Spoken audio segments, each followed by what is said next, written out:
ada bintang, dapatkah ku miliki seorang kekasih?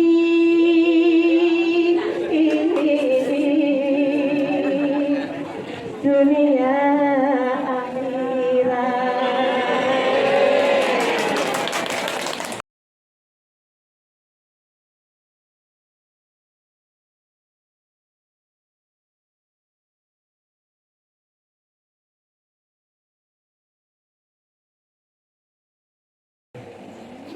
Puji serta syukur kepada Allah Subhanahu wa Ta'ala, kepada Tuan Syekh, guru kita semua, Tuan Syekh Muhammad Abdul Ghaus Saifullah Maslul,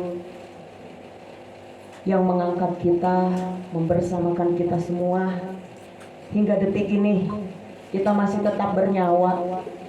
Alhamdulillah, kita masih tetap diberi kebebasan untuk menghirup oksigen dengan gratis. Tahukah ibu di rumah sakit oksigen mahal? Sangat mahal.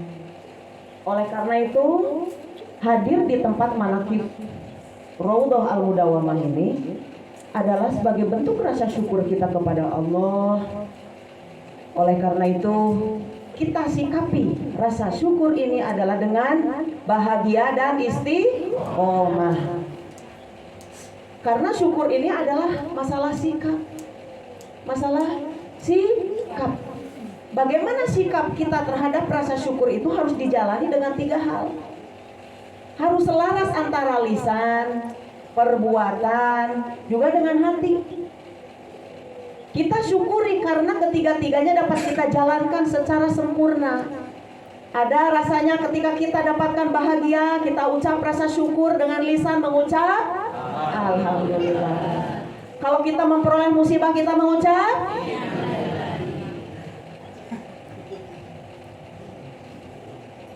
sebaik-baiknya. Kalau kita menyikapi rasa syukur, derita, bahagia, susah, dan senang, maka kita harus sikapi dengan lapang dada. Berarti kita tetap mengucap Alhamdulillah. Terhadap yang kecil kita syukuri, terhadap yang besar kita syukuri. Bila kita bersyukur terhadap hal kecil atau kesulitan hidup, maka kita akan memperoleh sesuatu yang besar, akan diberikan sesuatu yang besar.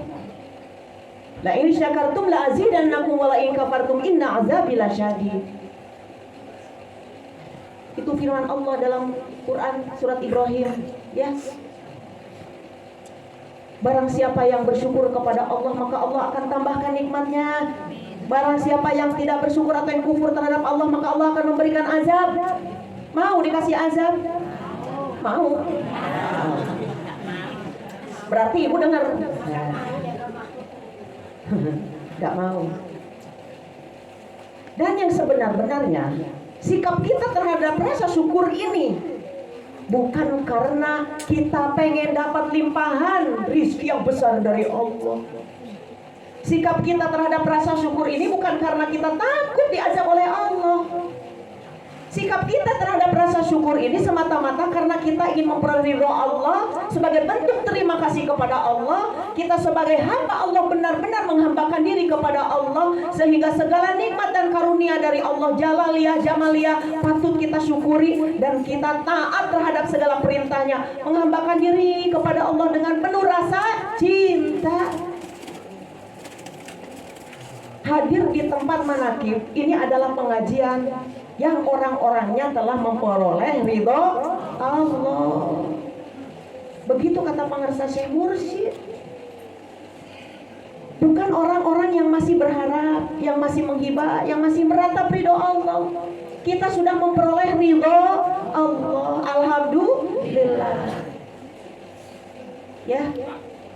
Tinggal bersyukur. Yang kedua, syukurnya dengan perbuatan. Segala rangkaian amalia ibadah yang telah dicontohkan oleh guru mursyid, yang telah dibukukan, tinggal laksanakan amaliyahnya. Laksanakan secara istiqomah. Udah tidak perlu lagi saya paparkan di sini. Tinggal lakukan saja. Ketika jasad kita ada batasnya.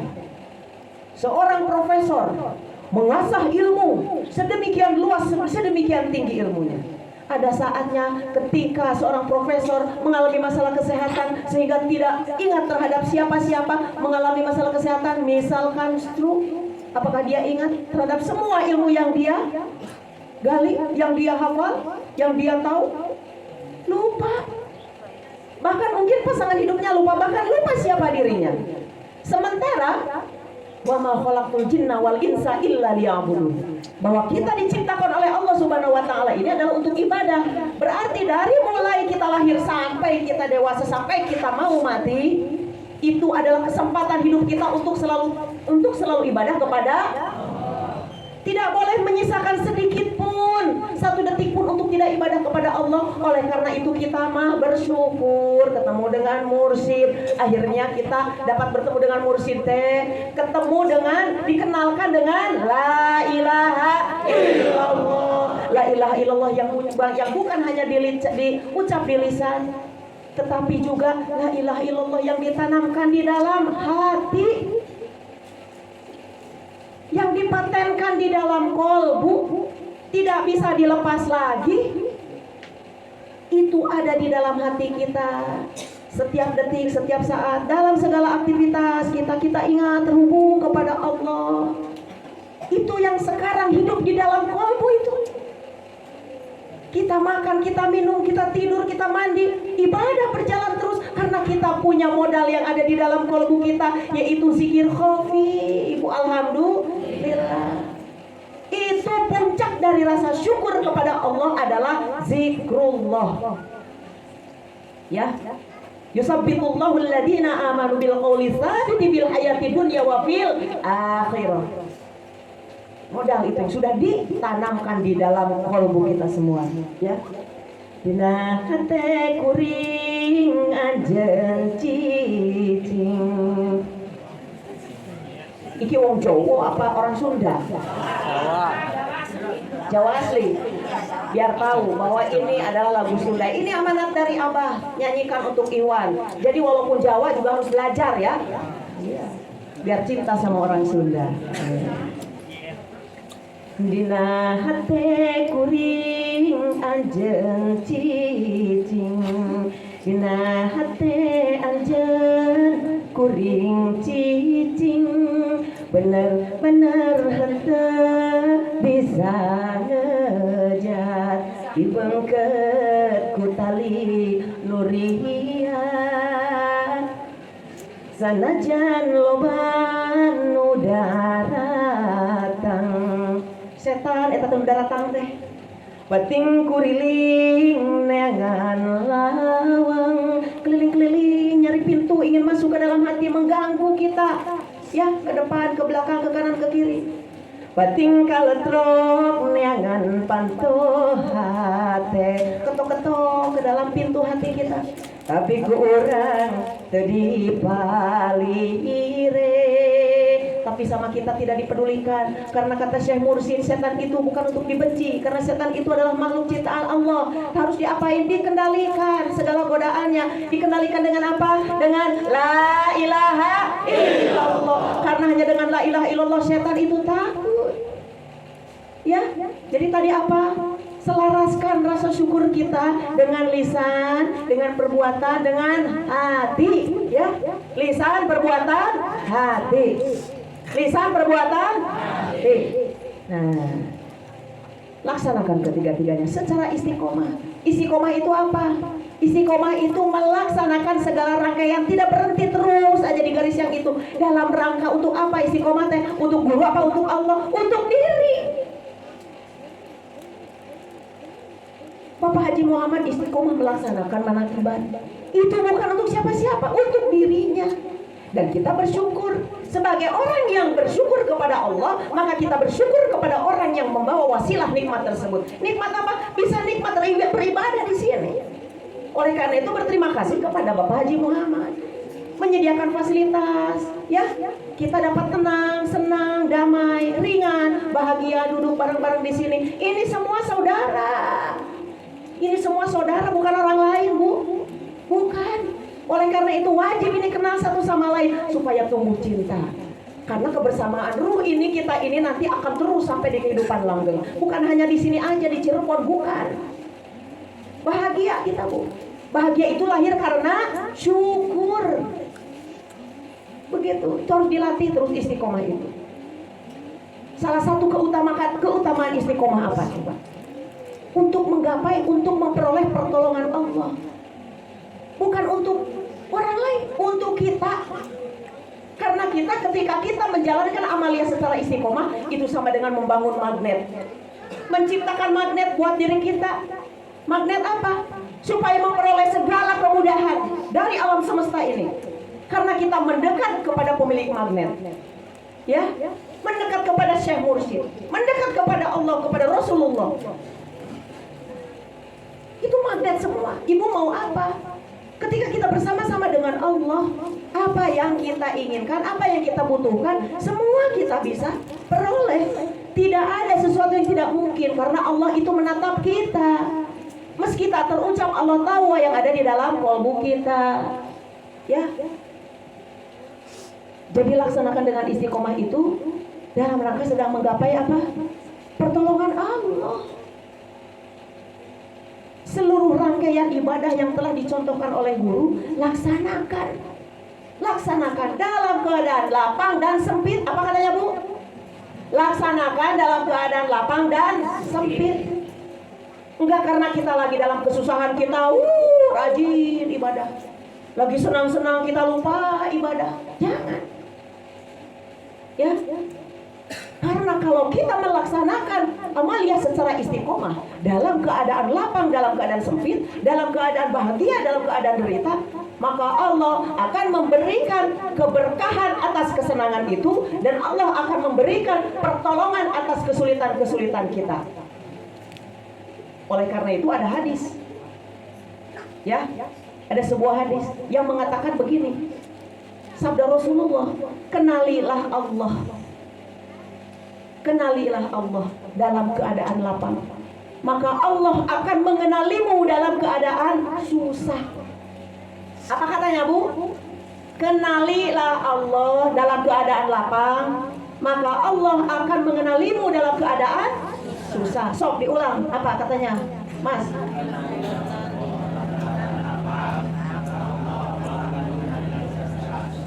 Coba Ibu.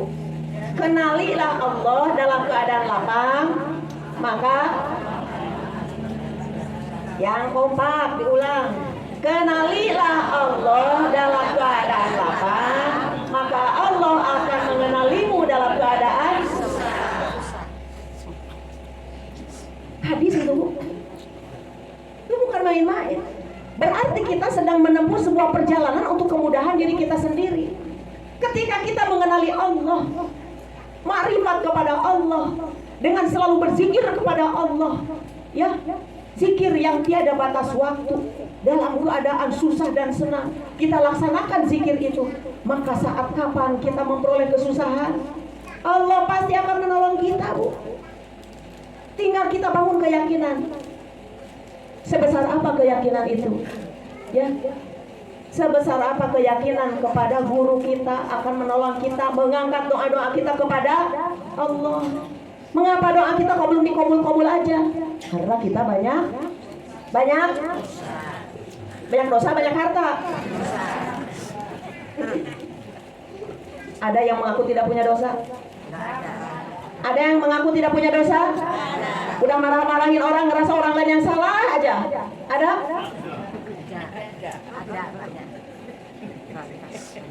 Ya, suami melakukan salah, suami yang salah, tidak introspeksi diri.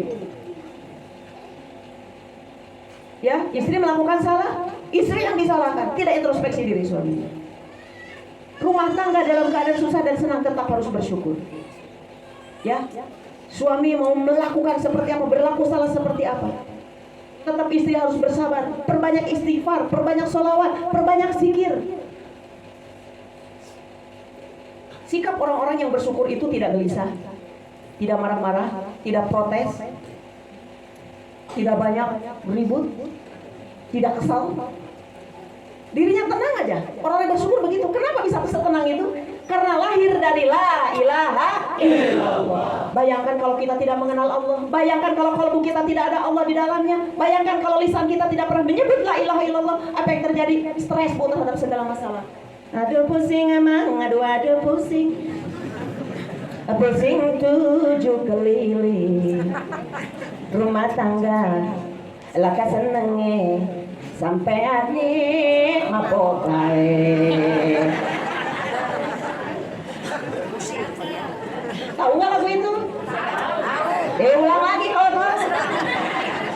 Aduh pusing kang, aduh pusing, pusing 7 keliling. Rumah tangga laka senenge sampai adik mapokai.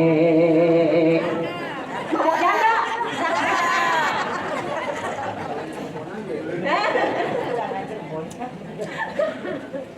Kalau sudah mengenal la ilaha illallah tuh nggak ada pusing Bu, nggak ada pusing. Dalam keadaan susah dan senang di dalam rumah tangga, senang, damai, bahagia. Yang ada tuh syukur kepada Allah. Karena ibu diberi ujian melalui suami. Itu adalah ujian kesabaran Allah. Sayang sama ibu, Allah mendekat pada ibu dengan cara diberikan ujian lewat suami. Begitu. Jadi kalau suaminya nakal atau macam-macam atau bikin ulah, introspeksi diri. Tidak ada pilihan lain selain jadi wanita soleha.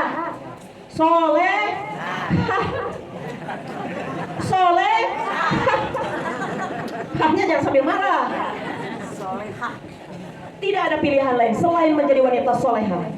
Karena suami yang seperti itu adalah ladang amal buat kita untuk bersama. Setuju? Setuju. Gue masih lulus gaya. Setuju. Bu, rumah tangga yang bahagia, yes gitu Bu. Kalau saya bilang rumah tangga bahagia, yes.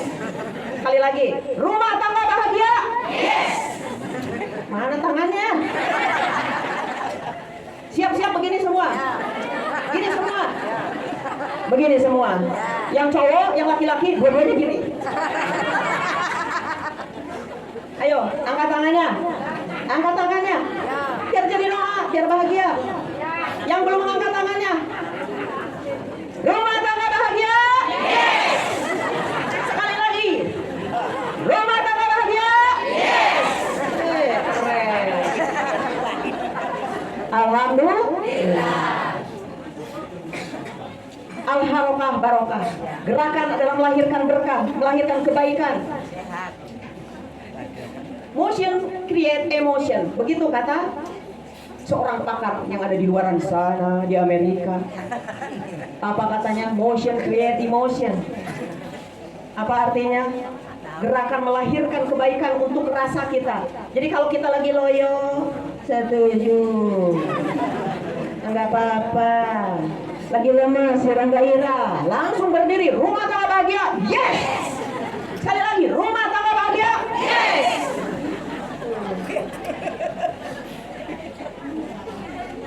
Rumah tangga itu harus semangat Bu. Kalau nggak pakai semangat nggak jadi anak, betul? Ih, kalau Masuri, Bu, kalau nggak pakai semangat rumah tangga nggak jadi anak ya? Benar nggak? Ini udah pada nikah belum? Ada yang belum, ada yang udah. Jangan-jangan yang udah ngaku belum. Ada yang masih lajang? Ada. Banyak? Hari ini kita doakan sama-sama yuk. Lihat yang lajang, lihat. Ini doa nih buat dia nih. Angkat tangan dulu, yang mana nih yang lajang? Doanya luar biasa. Kita akan berdoa. Hari ini saya umumkan pada bulan, pada bintang, dapatkah ku miliki seorang kekasih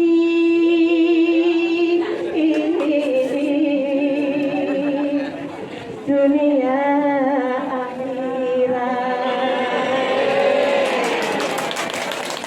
Keprok Al-Fatihah. Al-Fatihah.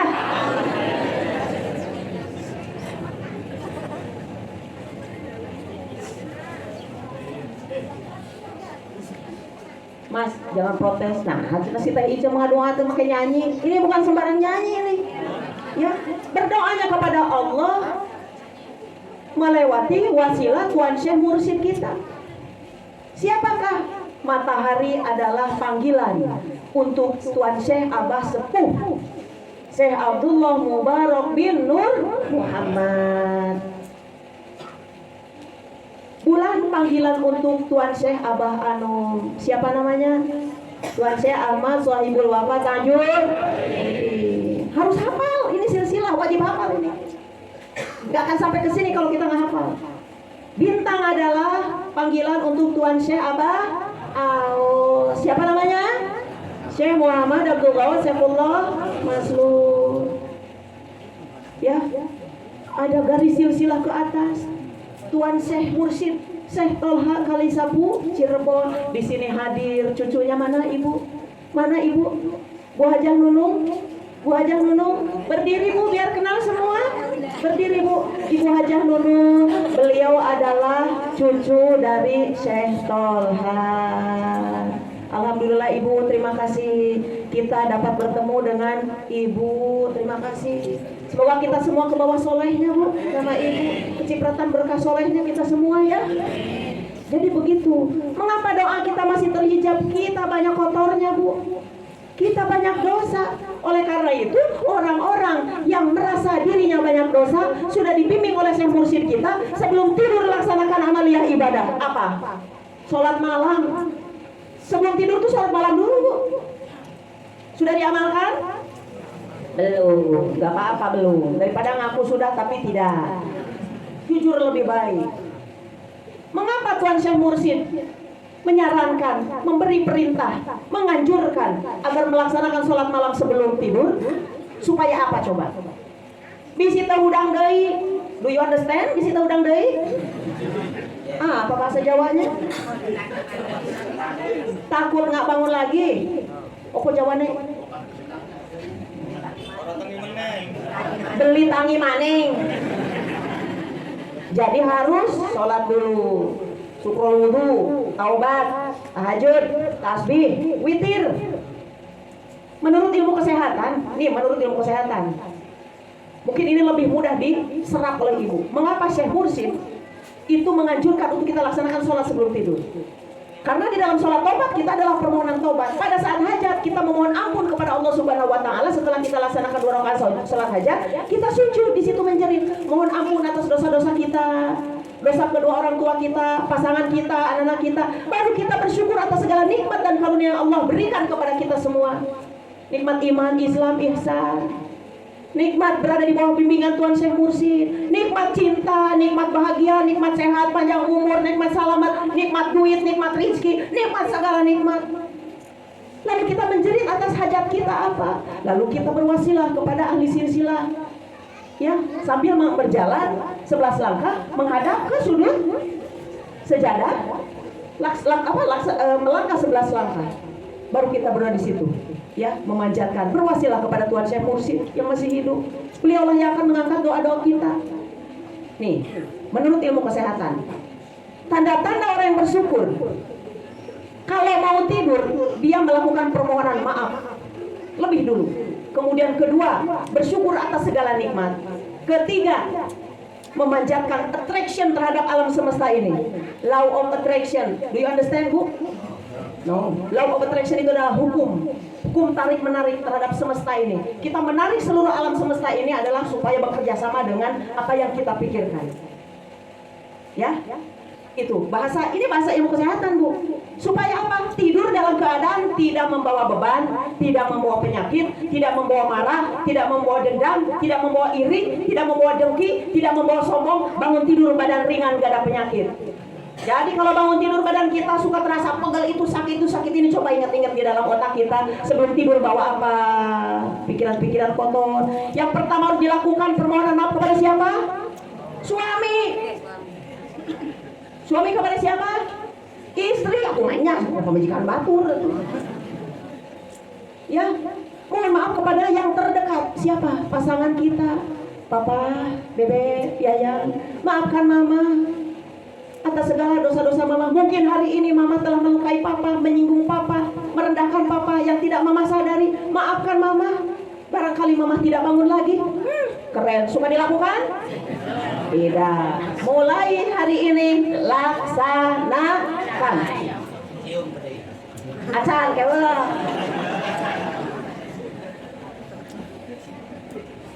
Papanya kepada mamanya, mama, yayang, cintaku, sayangku. Tanah airku, cintaku, sayangku, maafkan papa. Barangkali papa hari ini telah melukai mama. Maafkan. Mama ridho ya atas segala yang papa perbuat sama mama. Mungkin papa banyak bikin mama susah, capek, suka memerintah, suka merendahkan, suka marah-marah dan sebagainya. Mungkin tidak mencukupi kebutuhan mama. Maafkan papa ya. Harus dimaafkan bu. Ya pak. Barangkali papa tidak bangun lagi. Ibu jangan lanjutkan kalimat ibu. Ya pak, mama maafkan. Segera papa bikin surat wasiat. Karena tahu suaminya kaya raya. Awas bu, jangan ada kelanjutannya. Harus murni dari hati. Setelah itu sampaikan rasa syukur. Terima kasih papa, selama ini papa telah membahagiakan mama dengan caramu. Gitu. Baru di situ ada belayan, ada kemesraan. Ya. Kenapa anak-anak muda pada ketawa ini? Belum punya pasangan ya? Ya? Belum. Segera nanti kalau sudah punya praktekkan. Nih bu, belayan kita ini melahirkan, mengeluarkan hormon oksitosin di dalam tubuh kita dan melahirkan rasa cinta yang besar. Masa pegangan tangan belai-belayan itu pada saat pertama kawin aja? Itu kalau kita ngomong isi koma, ya isi koma. Kalau dari awal manggil Yayang, mengapa sekarang panggilannya jadi berubah? Ya. Jadi apa panggilannya? Hah? Bo. Meriki, Bo. Masa jadi begitu? Kalau dari awal manggil Yayang, Bebek, sampai tua, sampai rambut memutih, itu terus isi koma. Ya. Nah, baru setelah melakukan kedua hal tadi, minta maaf, saling berterima kasih satu sama lain, baru berdua ucapkan, Yayang, Papa, Mama, Bebek, cintaku. Kita berdoa bersama yuk. Semoga hari esok adalah hari yang bahagia untuk kita semua, kita, untuk keluarga kita. Diberikan oleh Allah kesehatan, panjang umur, dijauhkan dari malapetaka mara bahaya, diberikan kesejahteraan, kemakmuran, kebahagiaan, anak-anak yang soleh dan soleha. Begitu. Mengapa harus melakukan doa sebelum tidur? Mana apa tau? Ibu aja cuap-cuap sendiri. Mengapa harus berdoa sebelum tidur? Karena pada saat sebelum tidur otak kita atau alam bawah sadar kita tidak tahu kalau itu real atau tidak. Yang alam bawah sadar ketahui pada saat itu adalah hal-hal yang real, yang nyata. Jadi kalau pada saat kita sebelum tidur membayangkan kesejahteraan, kesolehan anak-anak, kesuksesan di dalam bisnis, kesuksesan di dalam karir, keberlimpahan, kejayaan, kemakmuran, itu yang akan jadi bu. Itu namanya attraction alam. Attraction alam semesta. Begitu. Siap isi koma? Siap isi koma? Keluarga bahagia? Yes. Keluarga bahagia? Yes. Keluarga bahagia? Yes. Semoga kita semua diberikan kekuatan istiqomah oleh Allah Subhanahu wa taala. Mulai berkah karumat Tuhan Syekh Mursyid Syekh Muhammad Abdul Razaqullah Masrul Al-Qadiri An-Naksabani Al-Kamil Mukamil Al-Muwafaq Al-Kutub Qaddasallahu sirrahu Al-Fatihah.